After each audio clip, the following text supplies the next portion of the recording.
What's good, family? It is your boy Lo-Ammi Richardson, and I'm super excited to announce that I've published a new book entitled To Every Nation, Tribe, Tongue, and Beat that is now available on Amazon via ebook, or you can order your physical copy.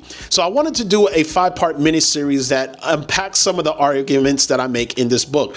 Now, this is a great resource for anyone looking to enhance their opportunity for ministry, and I know some of you watching have heard a lot of negative things about hip-hop culture and the music. I get it. But stay with me, because a seed was planted during my time at Oakwood University while I was getting my master's degree in urban ministry and community development by 2 professors. And we were talking about what it means to make an impact, especially in the urban community. And it hit me.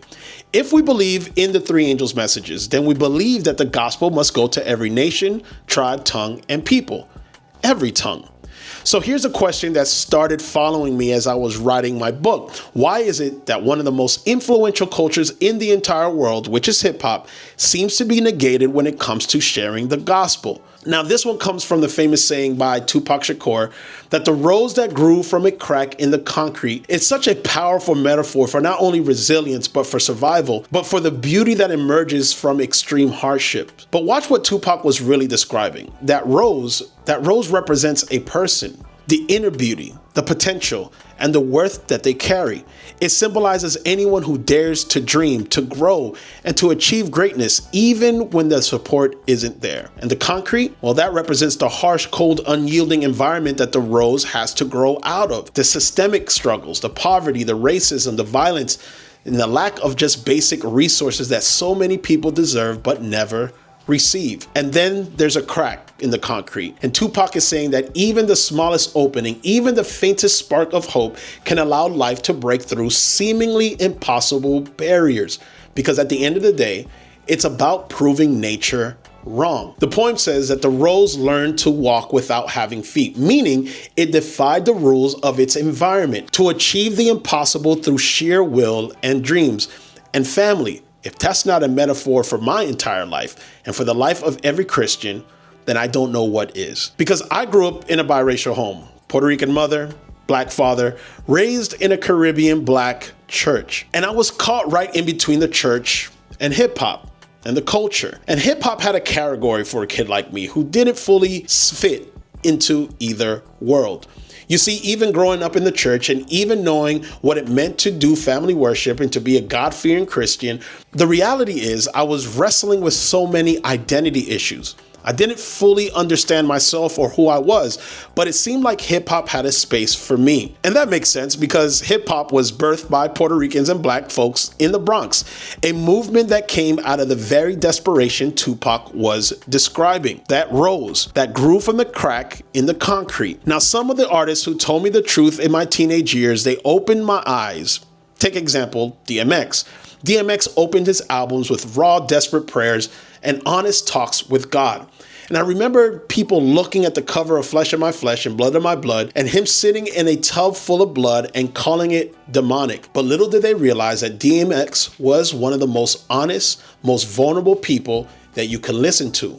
He was a man who was wrestling with his faith, talking about his real life. And when I listened to his albums, I actually grew more comfortable in my own conversations with God. Now, I'll be honest, I don't usually get sentimental about artists or celebrities, but when DMX passed, it really hit me because there weren't many people, at least in my experience, being that honest and open about their struggles with addiction and with life. One of the last things that DMX said was that when his life comes to an end, that if you can just see the face of Jesus, it will all be worth it.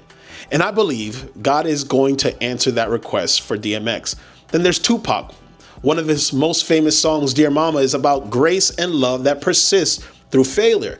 He says that even as a crack fiend, mama, you always was a black queen, mama, meaning that even though his mother wasn't the perfect example, she still instilled in him the principles he needed to grow up into the man he always saw himself becoming. And Biggie, one of my favorite artists of all time, he always told the complete truth about where he was when he said, I'm big, fat, and ugly as ever. However, I stay Gucci down to the socks.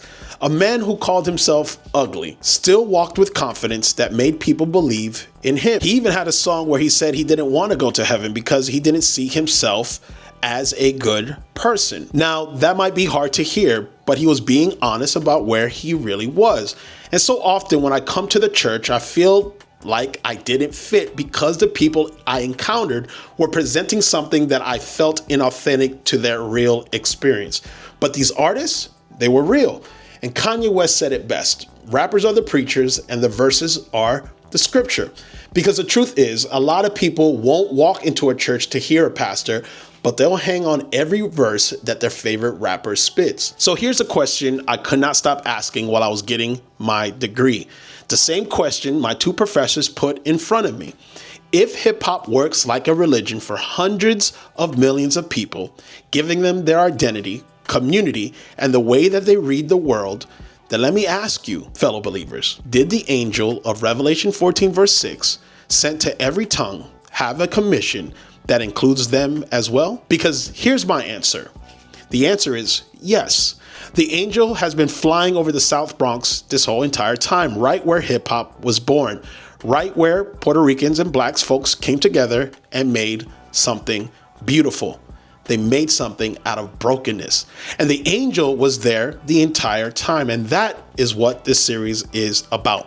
Now, I'm going to leave it right there because the next time I'm going to show you the one word in the book of Revelation that changes who the gospel was always for. Just one word. And we'll pick it up in part 2. So drop your thoughts in the comments because I already know some of you are going to feel some type of way about what I'm saying. And that's okay. But by God's grace, I pray that by the end of this series, you'll be intrigued enough to grab this book and that it becomes a useful tool to minister to those in this community.